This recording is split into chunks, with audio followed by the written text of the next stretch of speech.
आपने देखा होगा, आप भी शायद सोशल मीडिया से जुड़े हुए हैं, तो आपने ये भी देखा है कि एक गाना बहुत ही प्रचलन में चल रहा है, जो राम को लाए हैं हम उनको लाएंगे। नमस्कार, आप देख रहे हैं अवतार न्यूज और हम हैं यहाँ इस समय 77 विधानसभा में टीकम सिंह सूर्यवंशी जी के पास, और मैं इनसे आज एक ऐसे विषय पर चर्चा करने आया हूँ कि आपने देखा होगा कि कुछ महीने पहले एक शराब कांड हुआ था जिसमें लगभग 109 लोगों की मृत्यु भी हो गई थी, लेकिन अभी तक वो जो गुत्थी है वो सुलझ नहीं पाई है। और मैं पूछना चाहूँगा क्या कहना चाहेंगे उस पर, क्योंकि आप एक संभावित प्रत्याशी हैं और ऐसे सवाल आपके सामने ज़रूर आएंगे। जी नमस्कार, धन्यवाद आपका। पहले मैं आपको परम श्रद्धेय चौधरी चरण सिंह साहब को नमन करता हूं और अपने परम श्रद्धेय चौधरी अजीत सिंह जी को और हमारे राष्ट्रीय अध्यक्ष चौधरी जयंत सिंह जी को नमन करते हुए मैं आपकी बात का जवाब देता हूं। और ये बड़ा अच्छा ज्वलनशील मुद्दा रहा है और ज्वलनशील सवाल भी है आपका। इस सवाल के जवाब में जो जून की बात है, मुझे अच्छी तरह याद है, गांव-गांव में काफ़ी शराब पी करके देहांत हुए, लोग ख़त्म हुए, मरे, कुछ लोगों का पता नहीं चला। लेकिन एक बड़ा सवाल है, उसमें एक हमारे इगलास विधानसभा का भी है, उनका डॉक्टर जो अनिल चौधरी के पास भी 35-40 ठेके बताए जाते थे, धारा की गढ़ी, और रेणु शर्मा, ऋषि शर्मा, मतलब काफ़ी बड़ा प्रशासन ने और पुलिस ने मिलकर के एक राज खोला। राज तो खुला, शराब कांड हुआ, लेकिन उस शराब कांड पे होने के बाद, चार्जशीट होने के बाद आज तक कोई अपराधी क्यों साबित नहीं हो पा रहा है? क्यों इनकी जांच नहीं हो पा रही है? जब एक हाथरस में कांड, एक दलित बेटी के साथ कांड होता है, माननीय चौधरी जयंत सिंह ने उसकी आवाज उठाई, लोकदल ने उसकी आवाज उठाई, उसको राजनीतिक मुद्दा दिया गया और उसकी सीबीआई जांच हुई। सीबीआई जांच में जो दोषी पाए गए, निर्दोष को छोड़ा गया और दोषियों को सजा मिली और उनको आज वो केस बंद भी हुआ। लेकिन बहुत बड़ा सब्जेक्ट मैं आपको बता रहा हूं, 6 महीने से ऊपर हो चुके हैं, लेकिन 6 महीने से ऊपर होने के बावजूद 109 मौतों का राज आज तक प्रशासन नहीं खोल पा रहा है। तो हमारी मांग ये है कि अगर शासन प्रशासन ने निर्दोषों को अगर इसमें फंसाया है तो इनकी सीबीआई जांच कराए, अपराधियों की जांच कराए, अपराध की जांच कराए, और जिसके माध्यम से इतना बड़ा षड्यंत्र चला, यानी कि पूरे अलीगढ़ जनपद के साथ बुलंदशहर भी है, हाथरस भी है, मथुरा भी है, तो इतना बड़ा शराब कारोबार किसकी नाक के नीचे चल रहा था भाई? मुख्यमंत्री तो आदित्यनाथ योगी, जो अपने आप को कहते हैं कि मतलब जहां योगी का नाम सुनेंगे गुंडा भाग जाएंगे, तो उनकी नाक के नीचे उत्तर प्रदेश के अंदर इतना बड़ा कांड हुआ, आज तक खुलासा नहीं हुआ। लेकिन योगी सरकार ये कहती है कि जिन लोगों ने शराब कांड किया था, जो माफिया थे, शराब माफिया, उन लोगों के जो मकान थे उनको तोड़वाया गया और उन पर कार्रवाई भी की गई है, ये सरकार का कहना है। और ये शायद आपने वीडियो भी देखी होंगी, जगह जगह जाकर उन पर किस तरह से कार्रवाई की गई है। देखो, सरकार का दूसरा नाम बिल्डोजर सरकार है, ये मैं भी जानता हूँ, लेकिन बिल्डोजर चल किस पर रहा है? निर्दोष पे। अच्छा, आप किस आधार पर कह सकते हैं कि जिन पर बिल्डोजर चलाया गया है वो निर्दोष हैं? किस आधार पर कहा जा सकता है? तो दोषी भी तो नहीं ठहराया अभी तक, उनको दोषी कैसे ठहराया? विचाराधीन है, ये कोर्ट में चल रहा है। कोर्ट ने अभी दोषी तो नहीं ठहराया। भाई कोर्ट ने दोषी नहीं ठहराया, कोर्ट ने आपको आदेश नहीं दिया कि उसका मकान धराशायी कर दो या उसकी बिल्डिंग को गिरा दो या उसके व्यापार को ख़त्म कर दो या उसके घर वालों को आप जो है बंद कर दो, नज़र बंद कर दो, कि कोर्ट ने तो नहीं कहा। तो किसने कहा?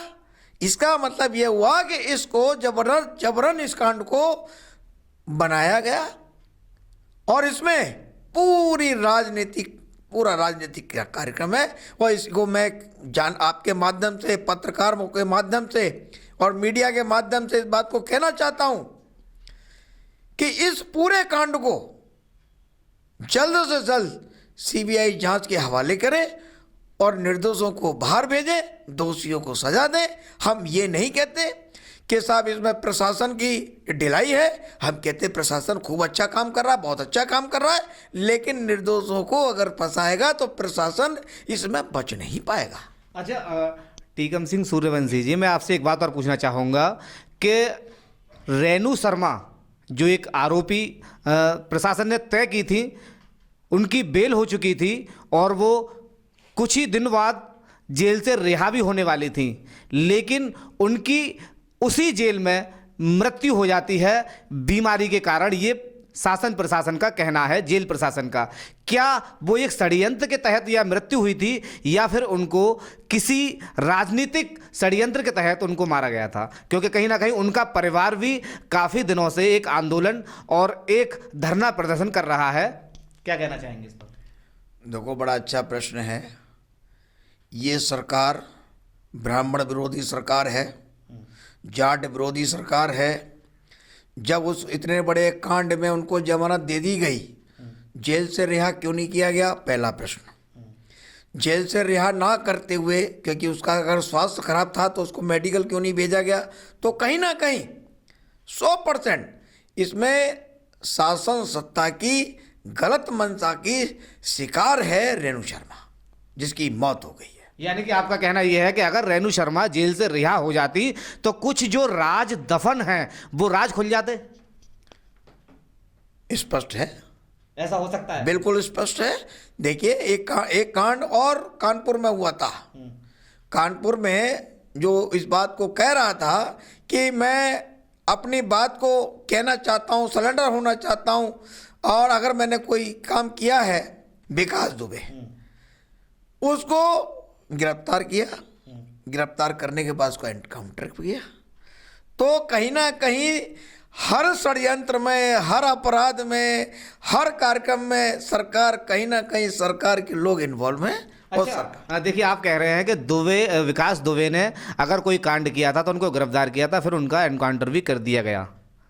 लेकिन योगी सरकार का ये कहना है कि गाड़ी पलट गई थी और वो गाड़ी पलटने के बाद में वहाँ जो उनके जो पुलिसकर्मी थे, जो सुरक्षाकर्मी थे, उनकी राइफल लेकर भाग रहे थे, तब उनके ऊपर गोलियां चलाई गईं। जो आदमी विकलांग हो, हम ये नहीं कहते कि वो अपराधी नहीं था, अपराधी है। और बहुत उत्तर प्रदेश के अंदर, क्या हिंदुस्तान में तमाम अपराधी घूम रहे हैं, उत्तर प्रदेश के अंदर खुद अपराधी घूम रहे हैं। लेकिन हर अपराध की सजा सरकार और पुलिस तय करेगी, तो न्यायालय फिर क्या करेगा? न्यायालय क्या काम क्या है? हम न्यायालय को, हम माननीय न्यायालय के अधीन है, संविधान के अधीन है। संविधान में ये हर बात तय है। अगर किसी ने अपराध किया है और उस पर अपराध तय होता है तो उसकी सजा न्यायालय तय करता है। यानी कि न्यायालय ही सर्वोच्च है, ये आपका कहना है। अच्छा, मैं आपसे एक प्रश्न और पूछना चाहूँगा, क्योंकि कहीं ना कहीं 2022 चुनाव नज़दीक है। अगर आपकी सरकार, सपा और रालोद अगर सत्ता में आती हैं, तो क्या इस शराब कांड को फिर से उजागर किया जाएगा या फिर इस पर सीबीआई जांच बिठाई जाएगी? न्याय की बात करेंगे। जो अपराधी है उसको सजा दिलाएंगे और जो निर्दोष है उसको बाइज्जत बाहर कराएंगे। अच्छा, देखिए, अब क्योंकि कहीं ना कहीं उत्तर प्रदेश में जिस तरह से बीजेपी बहुमत प्रचंड के साथ आने की बात कर रही है, वो किस आधार पर कर रही है? क्योंकि कहीं ना कहीं आपने देखा होगा, आप भी शायद सोशल मीडिया से जुड़े हुए हैं, तो आपने ये भी देखा है कि एक गाना बहुत ही प्रचलन में चल रहा है, जो राम को लाए हैं हम उनको लाएंगे। ठीक है, अगर आपकी सरकार सत्ता में आती है तो राम मंदिर का जो कार्य सुचारू रूप से चल रहा है, क्या आपकी सरकार उस काम को सुचारू रूप से चालू रखेगी? जो राम मंदिर भव्य बन रहा है, क्या वो मंदिर उसी तरह से भव्य बनाया जाएगा जिस तरह से उत्तर प्रदेश में योगी सरकार बना रही है? क्योंकि आपकी पार्टी से, समाजवादी पार्टी से कहीं ना कहीं मुस्लिम वर्ग जुड़ा हुआ है और वो नहीं चाहते थे कि वहां मंदिर बने, वहां जो बाबरी मस्जिद थी वो बने। इस पर क्या कहना चाहेंगे? क्या ये देखिए कहीं ना कहीं इससे बहुत वोट जड़ा हुआ है, ये बहुत ही कठिन और जटिल सवाल है, क्या कहना चाहेंगे इस पर? पहली चीज़ जो आपने एक ही आप बाद में आपने कई प्रश्न कर दिए, तो पहले प्रश्न का आपका जवाब है, अभी अमित शाह की कल रैली हो रही थी कासगंज में। अब तक अमित शाह और पूरी भाजपा कहती थी कि 350 पार, कल अमित शाह ने कहा है 300 पार, तो 50 तो उन्होंने अपने आप घटा दिया। ठीक, और घटते घटते और भी घटेंगे। ठीक, समय आने दीजिए। दूसरा, राम मंदिर, मैं आपको और जनता की आपके माध्यम से सबकी गलतफहमी दूर कर दूं, राम मंदिर का निर्माण भाजपा नहीं करा रही है, भाजपा का कोई आदेश नहीं है, आदेश है कोर्ट का, सुप्रीम कोर्ट के आदेश से राम मंदिर का निर्माण हो रहा है और वो जनता की आस्था का प्रतीक है। और हमारी सरकार किसी की आस्था को ठेस नहीं पहुंचाएगी। ये हमारे दोनों नेता, समाजवादी पार्टी के अखिलेश यादव जी और हमारे चौधरी जयंत सिंह जी का, सबका मानना है कि जो लोगों की जो आस्था है, उनकी भावना है, भावनाओं को कभी हम ठेस नहीं पहुंचाएंगे। यानी कि जिस तरीके से राम मंदिर बनाया जा रहा है उससे भी भव्य रूप में अगर आपकी सरकार सत्ता में आती है तो वो निर्माण कराया जाएगा, उसको रोका नहीं जाएगा और उसका निर्माण सुचारू रूप से जैसे चलता है सुप्रीम कोर्ट के आदेश से चलेगा और वो हमेशा चलता रहेगा जब तक मंदिर नहीं बनेगा, जब तक लगातार हमारी सरकार इस कामों में हस्तक्षेप नहीं करेगी। तो ये थे हमारे साथ 77 विधानसभा से टीकम सिंह सूर्यवंशी। बने रहिए हमारे साथ। मैं हैप्पी राजा, अवतार न्यूज़ सहयोगी नितिन गुप्ता के साथ।